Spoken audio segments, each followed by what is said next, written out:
नमस्कार सबको। आज शुरू करते हैं हमारा डे 2 प्रिपरेशन का।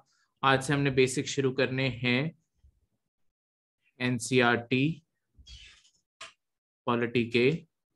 ये है हमारा लेक्चर 1 एनसीईआरटी पॉलिटी का। तो आज जो हमने करना है बेसिकली बिल्कुल फाउंडेशन एस्टैब्लिश करनी है हमने यहाँ से कि किस तरीके से आपकी पॉलिटी एग्जिस्टेंस में आई। तो एक्चुअली पॉलिटी की एग्जिस्टेंस में आने का मेन कारण है क्योंकि हम एक सोसाइटी में रहते हैं। देखो, जब हम सोसाइटी में रहेंगे, सोसाइटी कभी एक इक्वल स्टेटस कभी नहीं बना पाई। हर सोसाइटी, हिस्ट्री लगा लो, अब लगा लो, अगर कोई पर्सन अपने आप को किसी प्रिज्म पे ऊपर रखता है, या अगर आप किसी को देख के कहते हो कि यार इसके पास पैसा बहुत है, इसके पास ये है, आप किसी को अपने से ऊपर रख रहे हो, ठीक है, या आप अपने आप को रख रहे हो तो आप बाकियों के साथ डिस्क्रिमिनेट कर रहे हो। तो सोसाइटी कभी भी इक्वल नहीं रहती। सोसाइटी एग्जिस्ट करेगी तो आपकी हमेशा इनइक्वालिटी अपने आप ही आएगी, ठीक है। इनइक्वालिटी हम जरूरी नहीं होता, पर कई बारी, और हिस्ट्री को देखा जाए तो काफी बारी डिस्क्रिमिनेशन का रूप ले जाती है। डिस्क्रिमिनेशन होगी तो बेस्ड ऑन रिलीजन भी हो सकती है। डिस्क्रिमिनेशन डिस्क्रिमिनेशन बहुत सारी चीजों पे आप कर सकते हो अगर करने को आए। जैसे हिस्ट्री में कास्ट के ऊपर बहुत ज्यादा डिस्क्रिमिनेशन हुई है, रिलीजन के ऊपर कई जगहों पे डिस्क्रिमिनेशन की जाती है। इसके अलावा जेंडर बेस्ड डिस्क्रिमिनेशन, आज भी कई जगहों पे लड़कियों को पढ़ने का अधिकार नहीं दिया जाता, जॉब करने नहीं दी जाती। ये सारी चीजें डिस्क्रिमिनेशन ही है। ऐसी रेस के बेसिस पे, जैसे कि आपके अमेरिका के अंदर जो अफ्रो अमेरिकन हैं, जो ब्लैक्स हैं, उनके साथ बहुत ज्यादा डिस्क्रिमिनेशन, पुलिस ब्रुटैलिटी के बहुत सारे केस हैं उनके साथ, कि पुलिस बहुत मिसबिहेव करती आई है।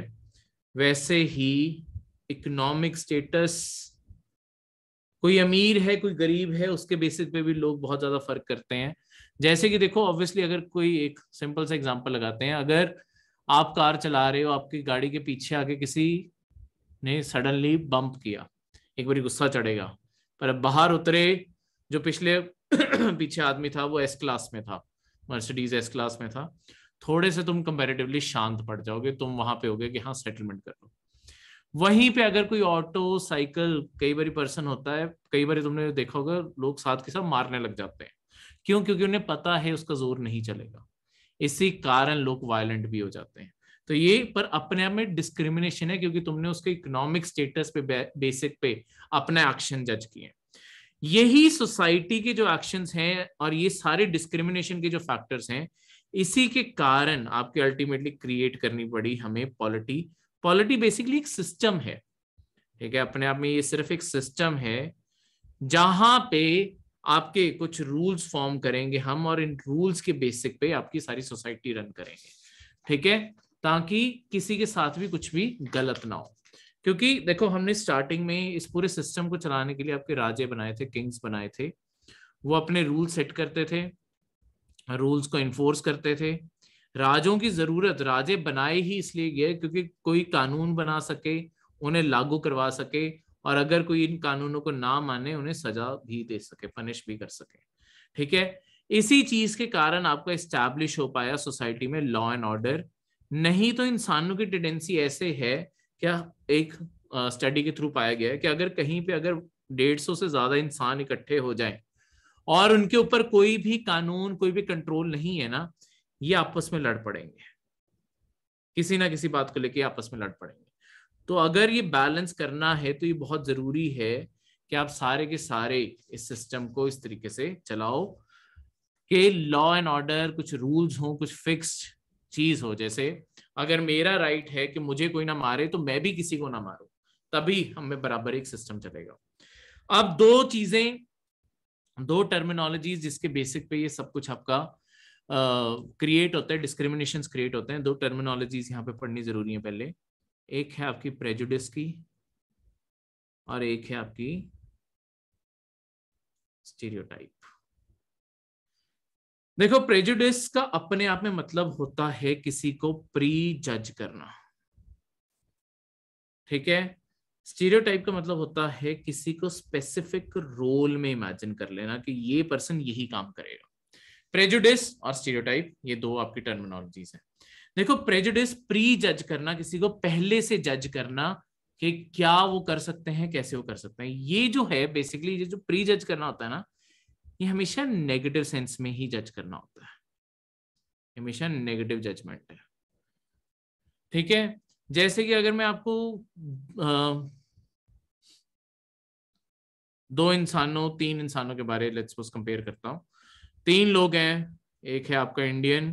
देखो कैसे सोसाइटी ने आपके मन में, मैं प्रमोट नहीं कर रहा हूं इन चीजों को, पर कैसे आपकी सोसाइटी ने आपके मन में एक बुरे थॉट डाले हुए हैं उसके बारे। एग्जांपल, एक चाइनीज है और एक अफ्रीकन है, ये तीन लोग हैं।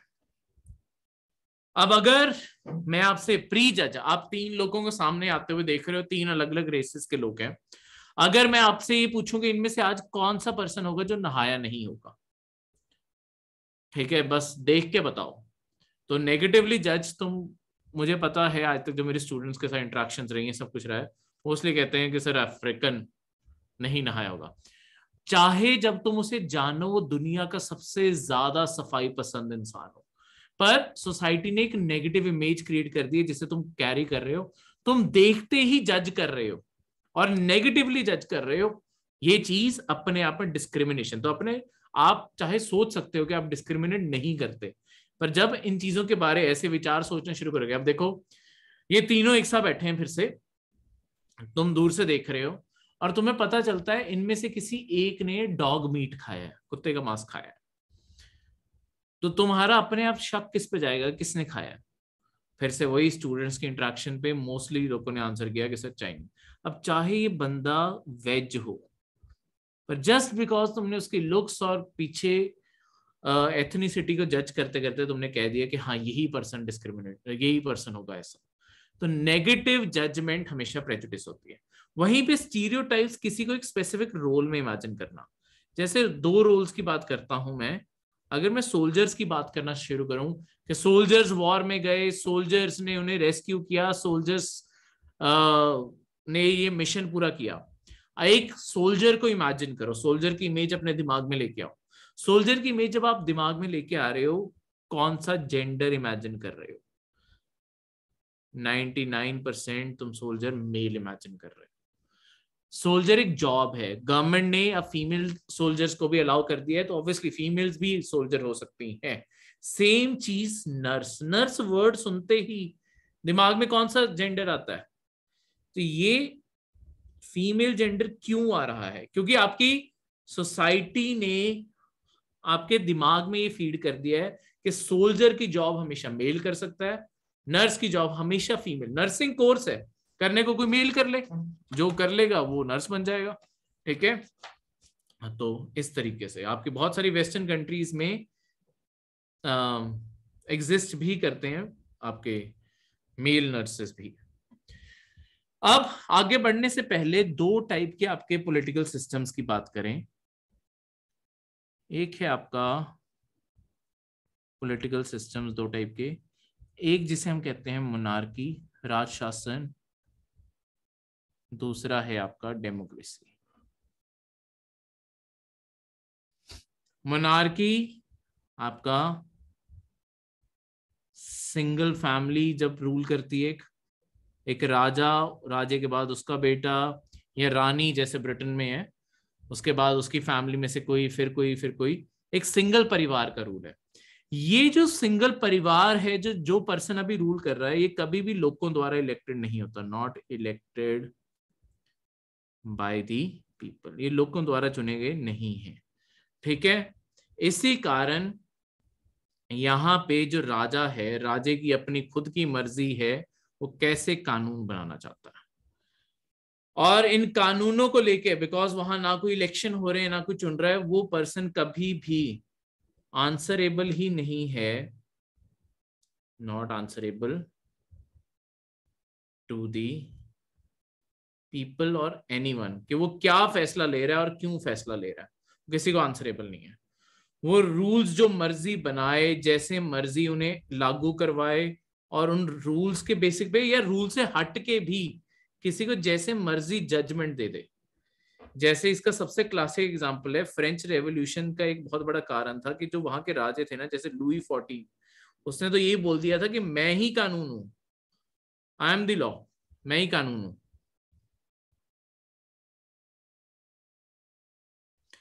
उसका कहने का मतलब था कि जो मैं बोल रहा हूं बस यही कानून है। मान लो इस चीज को, अगर मैं अभी कह रहा हूं कि आज से कानून है कि सब सब लोग एक पैर पे खड़े होंगे, बस यही कानून है कि एक पैर पे खड़े रहना, ठीक है। तो बस जो उसका मन चाहा वो कानून बन रहा था। इसीलिए सिस्टम लॉन्ग टर्म में पॉपुलर नहीं रहे। लोग ऐसे सिस्टम में रहना पसंद ही नहीं करते, ठीक है, जहां पे उनके पास कोई हक ही ना हो। डेमोक्रेसी दूसरी साइड पे, डेमोक्रेसी को जो चलाते हैं वो हमारे इलेक्टेड लीडर्स हैं। इलेक्टेड लीडर्स का मतलब हमने इन्हें चुना है, ठीक है। तो इन्हें पावर, मतलब इन्हें जो पावर दी है वो हमने दी है, तो एक्चुअल पावर लोगों के पास है। देखो यहाँ पे सबसे मिनिमम से मिनिमम डेमोक्रेसी में जो पावर, आगे डेमोक्रेसी को और डिटेल में पढ़ेंगे, लोकतंत्र में, डेमोक्रेसी में आपको मिनिमम पावर जो मिलती है वो ये तो मिलती है ना कि आप 5 साल बाद अपने चुने हुए लीडर्स को बदल सकते हो। कम से कम ये पावर तो है ना। अगले, आज तुम्हें पता चला तुम्हारा लीडर करप्ट है, तुम्हें तुम्हारी चीजें पूरी,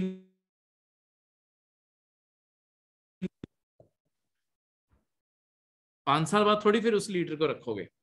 तो इस कारण ये सारा सिस्टम इस तरीके से है। Elected leaders are responsible to the people. ये लोग जो हैं सारे सिटीजन्स को रिस्पॉन्सिबल होते हैं। तो डेमोक्रेसी और मनार्की में ये सबसे बड़ा फर्क है। एक जगह पे मनमर्जी हो रही है, दूसरी साइड पे वोटों का तो डर है, तो लोगों के द्वारा सुननी पड़ेगी, क्योंकि वोटें आएंगी, लोग खुश नहीं है तो वोटें नहीं, जीतोगे ही नहीं इलेक्शन, ठीक है। इसी कारण लोग अपनी इस तरीके से बात मनवा सकते हैं। अगली चीज जो है आपके, डेमोक्रेसी की शुरुआत कहां से हुई। देखो इसका एक सबसे बड़ा जो डेमोक्रेसी की शुरुआत है ना, वो आज ब्रिटेन में हुई थी। जो आज का ब्रिटेन है वहीं पे हुई थी। पर इसकी शुरुआत ऐसे डायरेक्टली नहीं हुई। आपके 1500 1600 का जो ये टाइम था ना, यहां पे ना कन्फ्लिक्ट बहुत बढ़ गया था। एक साइड पे क्रिश्चियनिटी और दूसरी साइड पे इस्लाम में। देखो ज्यादातर यूरोप आपके क्रिश्चियंस के द्वारा कंट्रोल था, क्रिश्चियन राजे थे, और उन सब के ऊपर इन्फ्लुएंस होल्ड करता था चर्च। तो जब चर्च किसी को कॉल करता था लड़ाई के लिए, राजाओं को आना पड़ता था, क्योंकि चर्च ये कहता था क्रिश्चियनिटी, क्रिश्चियंस के ऊपर खतरा है, आओ। तो फिर लोग भी सारे क्रिश्चियंस थे, ऑब्वियसली प्रेशर के अंडर। ऐसा नहीं राजा सब कुछ ही अपनी मनमर्जी से करेगा, ऐसी नहीं तो तख्ता पलट हो जाएगा। तो ऐसी चीजों में से जाना पड़ता था। अब वो जाएगा, दूसरी साइड पे इस्लाम का राइज हो रहा था ओटोमन एम्पायर से। आज जो आपका टर्की है, नाम चेंज कर दिया उन्होंने, तुर्की, उन्होंने यूरोप के लोअर पार्ट पे कब्जा करना शुरू कर दिया था। आज भी टर्की एशिया और यूरोप दोनों में एग्जिस्ट करता है। तो इसके चलते हुए आपके यहाँ पे ग्राउंड बन गया रिलीजियस वॉर्स का। इन वॉर्स ने रिलीजन का नाम ले लिया था, क्रिश्चियंस वर्सेस मुस्लिम्स हो गया था। ये जो रिलीजियस वॉर्स थी, जब भी क्रिश्चियन राजे लड़ने जाते थे ना, वो हमेशा कहते थे हम क्रूसेड्स पे जा रहे हैं, ठीक है। इन लड़ाइयों को क्रूसेड्स कहते थे, ठीक है। अब ये जो क्रूसेड्स की लड़ाइयां थी, अब अगर आपको लड़ाई पे जाना है किसी भी साइड से, आपको दो चीजें चाहिए, पैसा और लड़ने के लिए लोग, मैन, ठीक है। तभी आप लड़ पाओगे, नहीं तो आप लड़ ही नहीं पाओगे। अब ये जो चीजें हैं यहां पे ब्रिटेन में क्या हुआ, ब्रिटेन में डेमोक्रेसी की शुरुआत इन्हीं क्रूसेड्स के कारण हुई। ब्रिटेन में राजे ने अपना सारे का सारा पैसे का इंतजाम करने के लिए क्या किया, लेट्स सपोज मान लो ये सारा ब्रिटेन है, सारा किंगडम है। राजे ने ना अपना किंगडम अलग अलग टेरिटरीज में बांटना शुरू कर दिया। और ये आपके वहां के जो मनी लेंडर्स हैं, जो लैंडलॉर्ड्स हैं, जो भी जिस एरिया में जो पर्सन सबसे ज्यादा पावरफुल था, उस पर्सन को बोलना शुरू किया कि आप क्या करो, आप मुझे पैसे और लोग भेजते रहो, इसके बदले में तुम्हें इन जो आपकी ये पूरी के पूरा इलाका है यहाँ पे ना आपको कुछ हक देता हूं। कौन से हक, आप यहां पे कोई भी कानून बना सकते हो, तो आपको लीगल राइट आ गए। ठीक है, कोई भी कानून बनाना चाहते हो बना लो, जब तक मैं गया हुआ हूं पीछे से जो कानून बनाने बना लो। और दूसरा, कोई भी टैक्सेस लगाना है, कोई भी मॉनेटरी पॉलिसी बनानी है, कोई भी टैक्सेस लगाने, कुछ भी लगाना है वो लगा लो। आपको ये दोनों हक दिए। ठीक है, तो टैक्सेस लगाने की हर चीज की पावर दे दी। अब राजा लड़ाई पे चला गया, पीछे से ये लोग चलाते रहे चलाते रहे चलाते रहे। अब जब आपकी क्रूसेड्स खत्म हुई, ब्रिटेन का राजा वापस आया और उसने आके बोला मैं राजा, आज से मैं दोबारा से अपना सारा कुछ कंट्रोल करना चाहता हूं। तो जितने भी ये मनी लेंडर्स, नोबल्स, लैंडलॉर्ड, ये सारे लोग थे, इन्होंने बोला तुम कौन, तुम्हारे पास अब कोई पावर नहीं है, हम अपनी अपनी टेरिटरी में अपनी सारी पावर कंट्रोल करते हैं और हम नहीं देने वाले वापस। अब तुम्हारे पास दो ऑप्शन है, राजे को बोला कि तुम्हारे पास दो ऑप्शन है, या तो हम तुम्हें मार डालें, बस खत्म कर दे।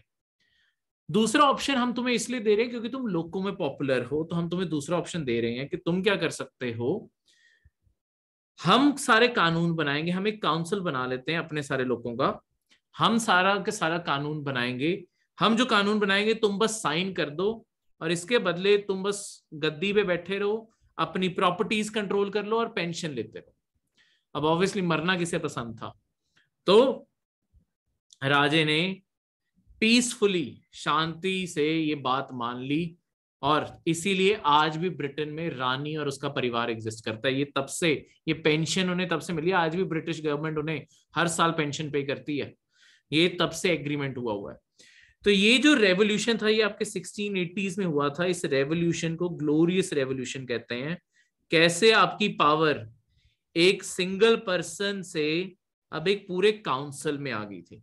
देखो स्टार्टिंग में प्योर डेमोक्रेसी जैसा तो नहीं दिख रहा, क्योंकि सारे अमीर पावरफुल लोग ही हैं इसके अंदर, और लोगों के द्वारा चुने भी नहीं गए हैं ये भी लोग, पर एक सिंगल की जगह मल्टीपल लोगों के पास पावर आ गई है। ये एक तरह से डेमोक्रेसी की शुरुआत थी।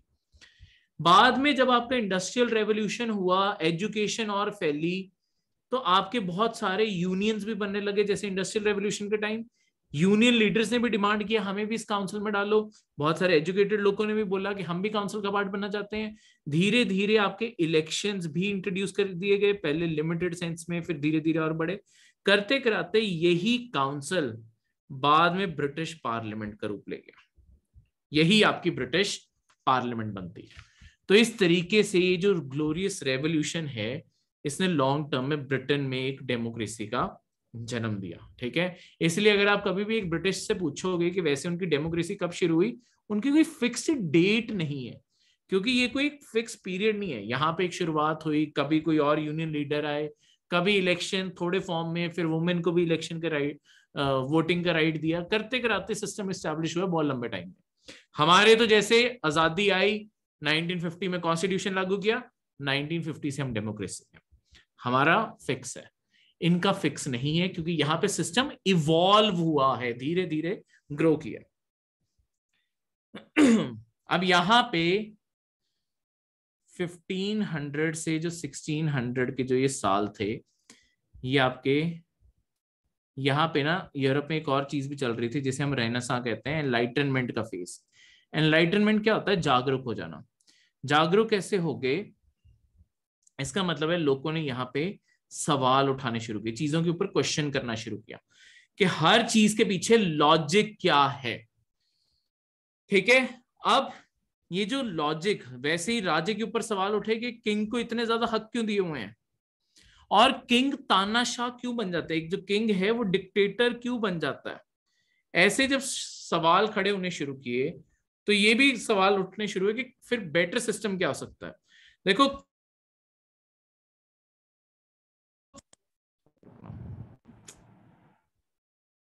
बहुत सारी फिलॉसफीज में, जैसे जस्टिस क्या होता है, इक्वालिटी क्या होती है, फिर फ्रीडम क्या होती है, फिर रिलीजन की हमारी लाइफ में क्या इंपॉर्टेंस है, और क्या उसे पॉलिटिक्स में दखल देने दिए जा, सेकुलरिज्म का कंसेप्ट भी यहीं से आया, ये आगे जाके हम पढ़ेंगे। ठीक है, यही करते कराते हम एक पर्सन बारे, जिसके बारे यहाँ पे हम खास मेंशन करेंगे, वो है आपका मोंटेस्क्यू। मोंटेस्क्यू बेसिकली आपका वो पर्सन था जिसने कंसेप्ट दिया सेपरेशन ऑफ पावर का। अब सेपरेशन ऑफ पावर क्या होती है? देखो, आपके गवर्नमेंट के ना अपने आप में 3 ऑर्गन्स होते हैं। ये चीज याद रखना, प्रीवियस ईयर पेपर का क्वेश्चन भी है। 3 ऑर्गन्स ऑफ द गवर्नमेंट। देखो, यूपीएससी सिर्फ ये नहीं चाहता, या कोई भी सिविल सर्विसेज का पेपर दे रहे हो, कि आपको सिर्फ रट्टाफिकेशन वाली नॉलेज, आपकी अंडरस्टैंडिंग टेस्ट करना उनके लिए बहुत जरूरी है। तो आपकी गवर्नमेंट के 3 ऑर्गन्स होते हैं। उन्होंने सबसे बेसिक क्वेश्चन यही पूछा हुआ था कि ये ऑर्गन करता गया, एग्जीक्यूटिव बारे पूछा था। आपकी गवर्नमेंट 3 ऑर्गन से बनती है। एक होते हैं एग्जीक्यूटिव, एक होते हैं आपके लेजिस्लेचर, और एक होते हैं आपके जुडिशरी या जुडिशियल। एग्जीक्यूटिव्स का काम होता है, जिस एग्जाम की आप भी तैयारी कर रहे हो, आप एग्जीक्यूटिव बनोगे, आपके कानून ऑलरेडी बने हुए हैं, आपने उन्हें लागू करवाना है अपने इलाकों में, ठीक है। लेजिस्लेचर का काम होता है कानून बनाना। जो इंडिया के अंदर पार्लियामेंट और हर स्टेट के अंदर स्टेट लेजिस्लेचर काम कर रही है, वो कानून बना रहे हैं। हमारे यहाँ पे जुडिशरी भी एग्जिस्ट करती है, उनका काम है जज करना, लॉज को, कानून कैसा बना है, फिर उसकी इन्फोर्समेंट कैसी हो रही है, और उसी के बेसिस पे लोगों को भी जज करना। तो मोंटेस्क्यू का यही कहना था कि बेसिकली एक राजा डिक्टेटर क्यों बन जाता है, किंग डिक्टेटर क्यों बनता है, क्योंकि ये जो 3 ऑर्गन्स है ना, हम राजे को ये तीनों पावर्स दे देते हैं। वो एग्जीक्यूटिव भी वही है, लेजिस्लेचर भी वही है, जुडिशरी भी वही है। इसके कारण उस पर्सन के पास एब्सोल्यूट पावर आ जाती है, और जब किसी के पास एब्सोल्यूट पावर आएगी, वो पर्सन एब्सोल्यूटली करप्ट हो जाएगा,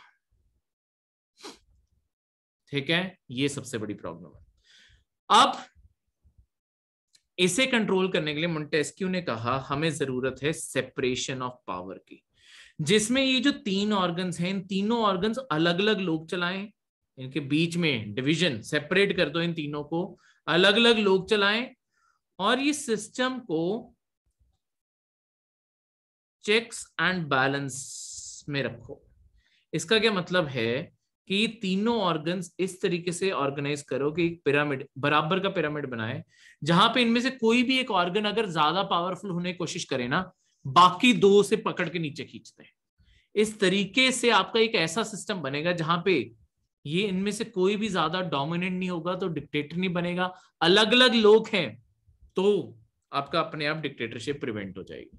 प्रॉब्लम ही यहाँ पे है कि जब राजे को आप सारी पावर्स दे देते हो, उसके ऊपर कोई चेक ही नहीं रहता, वो जो करना चाहता है वो कर सकता है, ठीक है। लास्ट में आपकी जो चीज है वो है कि कॉन्स्टिट्यूशन क्या होता है। देखो, कॉन्स्टिट्यूशन अपने आप में कुछ नहीं है, अपने आप में सिर्फ वो एक रूल बुक है, एक ऐसी किताब जिसके अंदर रूल्स लिखे हुए हैं। कॉन्स्टिट्यूशन गारंटी नहीं करता कि अगर आप कॉन्स्टिट्यूशन आपने लिख लिया है तो आप डेमोक्रेसी होगे। जैसे चाइना, नॉर्थ कोरिया, पाकिस्तान, इन सब के भी कॉन्स्टिट्यूशन है, पर एक्चुअली में अगर इनके तुम सिस्टम देखोगे ना, ये प्योर इनमें से कोई भी डेमोक्रेसी नहीं है, ठीक है। जैसे चाइना में सिर्फ एक ही पार्टी इलेक्शन जीत सकती है, वो है कम्युनिस्ट पार्टी ऑफ चाइना, तो बाकी खड़े हो सकते हैं पर जीत नहीं सकते। तो फिर ये कैसी डेमोक्रेसी हुई कि इलेक्शन हो रहे हैं पर सिर्फ नाम के इलेक्शन हो रहे हैं। नॉर्थ कोरिया के कॉन्स्टिट्यूशन में लिखा हुआ है कि किंग के जो परिवार के लोग हैं वही हमेशा रूल करेंगे, पर तुम किताब में जो लिख दोगे वो बस कानून बन गया, पर ये गारंटी नहीं करता। तो तुम्हें इसके अंदर डेमोक्रेसी लिखनी पड़ेगी कि हम डेमोक्रेसी कैसे दे रहे हैं, मतलब तुम्हें वो सिस्टम प्रेजेंट करना पड़ेगा। आगे जाके डेमोक्रेसी के क्या फीचर होते हैं वो भी पढ़ेंगे, टाइप्स ऑफ डेमोक्रेसी भी पढ़ेंगे। तो इसके कारण आपका जो कॉन्स्टिट्यूशन है, अब कंट्रीज या तो कॉन्स्टिट्यूशन लिख भी सकती हैं, डेमोक्रेसीज की बात कर रहा हूं, बाकी तो मैंने आपको फर्क बता दिया। जिन्होंने अपना कॉन्स्टिट्यूशन एक किताब लिख दी है, जिन्होंने प्रॉपर एक किताब लिख दी है, बुक बना दी है, उन्हें कहते हैं रिटन डेमोक्रेसी। जैसे कि इंडिया भी हो गया, यूएसए भी हो गया। अब ऐसी कंट्रीज में जो ये किताब होती है ना, जैसे जो कॉन्स्टिट्यूशन है, यही सबसे ज्यादा पावरफुल होता है, क्योंकि इसके अंदर क्या हम लिखेंगे, इसके अंदर हम सारी लिमिट्स भी लिख देंगे, ठीक है। लिमिट्स कैसे कि ये जो कॉन्स्टिट्यूशन है, इसके अंदर मैंने एक फ्रेमवर्क भी डाल दिया कि क्या किन लिमिट्स, किन सीमाओं के अंदर ये जो आपके 3 ऑर्गन्स हैं वो काम करेंगे। यानी कि पार्लियामेंट अपनी मनमर्जी से जो मर्जी कानून नहीं बना सकती, एग्जीक्यूटिव जो मर्जी नहीं कर सकते, जुडिशरी हर चीज में दखल नहीं दे सकती। ये सब कुछ कॉन्स्टिट्यूशन के ऊपर डिपेंड करता है। कई कंट्रीज में आपके कॉन्स्टिट्यूशन लिखा नहीं हुआ, उन्हें कहते हैं कि वो अनरिटन डेमोक्रेसीज है, जहां पे कोई एक सिंगल किताब नहीं लिखी हुई। इसका सबसे बड़ा एग्जांपल ब्रिटेन ही है, क्योंकि देखो अमेरिका और इंडिया दोनों की इंडिपेंडेंस की एक डेट्स है, उन्होंने अपनी किताब इसलिए लिखी। ब्रिटेन में डेमोक्रेसी धीरे धीरे आई, तो एक्चुअली उनके पास जो कानून बनाने की हमेशा सबसे ज्यादा पावर थी वो हमेशा पार्लियामेंट के पास थी, क्योंकि वही तो हमने पढ़ा कि काउंसिल बना, काउंसिल धीरे धीरे पार्लियामेंट में इवॉल्व हुआ, तो ये लोग कानून बनाते रहे। इन्होंने कभी भी एक किताब लिखी नहीं है जिसके अंदर ये सब कुछ लिख दे, वो अलग अलग कागजों अलग अलग पेपरों के ऊपर है सब कुछ। तो इसी कारण उनकी जो पार्लियामेंट है वो सबसे ज्यादा पावरफुल बॉडी है, मोस्ट पावरफुल बॉडी है वो है। क्लियर है, कोई भी डाउट? तो इस तरीके से ये सारा कंसेप्ट और आज का लेक्चर। मिलते हैं आपको कल के लेक्चर में, जहां पे आगे डेमोक्रेसीज बारे और डिटेल में पढ़ेंगे।